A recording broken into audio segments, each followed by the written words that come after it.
August 6, 1945. The sky above Hiroshima was clear, almost peaceful. Then, in a single blinding flash, the world changed forever. In less than a minute, an entire city was erased by a weapon no one had ever seen used before. But here's the question that still haunts historians today.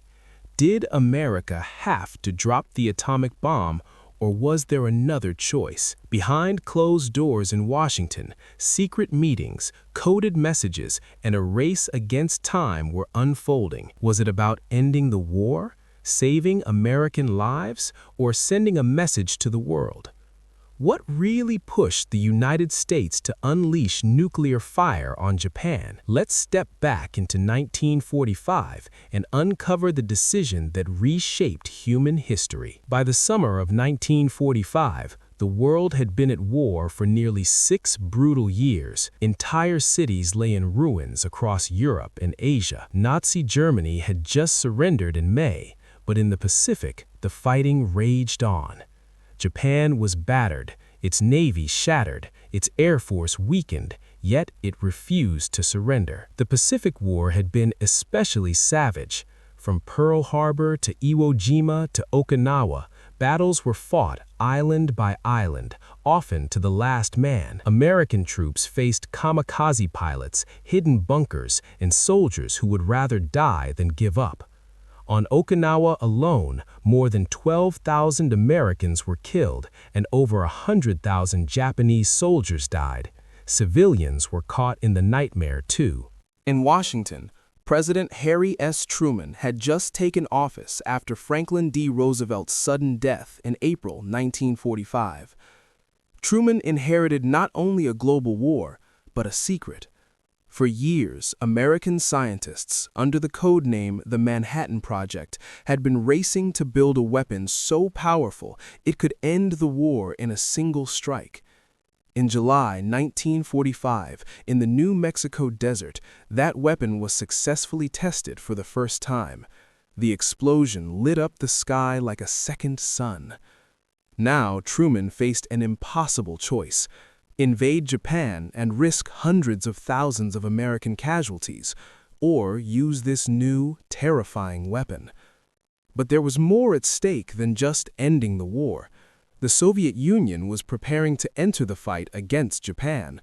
The balance of power in the post-war world was already taking shape. The question wasn't just how to win the war, it was how to shape the future. Inside the White House and deep within the War Department, the pressure was mounting. Japan had been firebombed for months. In March 1945, Tokyo burned under waves of American B-29 bombers, killing an estimated 100,000 people in a single night. Dozens of cities were reduced to ashes. And yet, Japan's leaders still refused to surrender unconditionally. Intercepted communications revealed a divided Japanese government.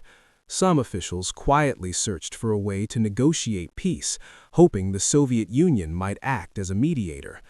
But the military hardliners held firm. They believed that if they could inflict massive casualties during a U.S. invasion of the Japanese mainland, America might agree to softer surrender terms, perhaps even allow Emperor Hirohito to remain untouched. Meanwhile, American military planners were preparing Operation Downfall, the full-scale invasion of Japan. The numbers were terrifying. Estimates predicted hundreds of thousands of American casualties and possibly millions of Japanese deaths. The recent Battle of Okinawa had already shown what a mainland invasion could look like: civilians throwing themselves off cliffs, kamikaze attacks striking ships daily, soldiers fighting to the last breath in underground tunnels. President Truman was briefed on these projections repeatedly. His advisors argued that the atomic bomb could shock Japan into surrender without an invasion. Secretary of War Henry Stimson believed it might save countless American lives. Others saw another layer to the decision: the Soviet Union. At the Potsdam Conference in July 1945, Truman met with British Prime Minister Winston Churchill and Soviet leader Joseph Stalin. Behind polite smiles and formal photographs, tension simmered. Stalin had promised to declare war on Japan in August. If the Soviets invaded Japanese-held territories in Asia, they would demand influence in the post-war settlement. The map of Asia, perhaps even the balance of global power, could shift dramatically. Then came the Potsdam Declaration. The Allies demanded Japan's unconditional surrender, warning of prompt and utter destruction if it refused. Japan's government responded with silence, a word interpreted in Washington as rejection. Time was running out. The atomic bomb had already been successfully tested in the New Mexico desert on July 16th. Scientists who witnessed it described a blinding light, a mushroom cloud rising miles into the sky, and a shockwave that rattled the earth. Some felt triumph, others felt dread. Target committees met to choose cities that had not yet been heavily bombed, places where the weapon's power could be clearly demonstrated.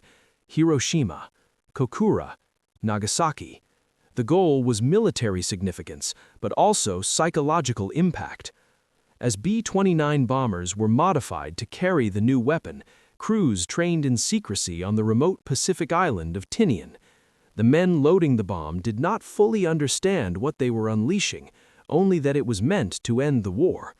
On August 15, 1945, Emperor Hirohito's voice crackled across Japanese radio for the first time in history. In a calm, measured tone, he announced Japan's surrender. For millions of Japanese citizens, it was a moment of disbelief. For American families, it meant the war was finally over. World War II had claimed more than 70 million lives. Now it ended, not with a traditional invasion, but with 2 atomic explosions that changed warfare forever. In the immediate aftermath, Hiroshima and Nagasaki became symbols of unimaginable destruction. Survivors, later known as hibakusha, carried lifelong physical and emotional scars. Radiation sickness, burns, and long-term illnesses haunted thousands. The human cost became painfully visible in the months and years that followed. But the consequences reached far beyond Japan. The atomic bomb didn't just end a war, it launched the nuclear age. Within 4 years, the Soviet Union successfully tested its own atomic weapon. The Cold War began to take shape. The world divided into rival superpowers, armed with weapons capable of wiping out civilization. From that moment on, global politics revolved around nuclear deterrence, the terrifying idea that peace could be maintained only by the threat of total destruction. Even today, the debate continues.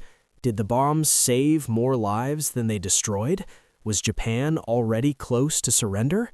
Was the decision driven solely by military necessity, or also by a desire to intimidate the Soviet Union? History doesn't offer easy answers. What it does offer is a warning. The power unleashed in 1945 still exists. The question is no longer why it was used, but whether humanity has learned enough to ensure it is never used that way again. If you found this deep dive into history thought-provoking, share your perspective in the comments. Do you believe the atomic bomb was justified? And don't forget to like and subscribe for more cinematic history documentaries that uncover the moments that shaped our world.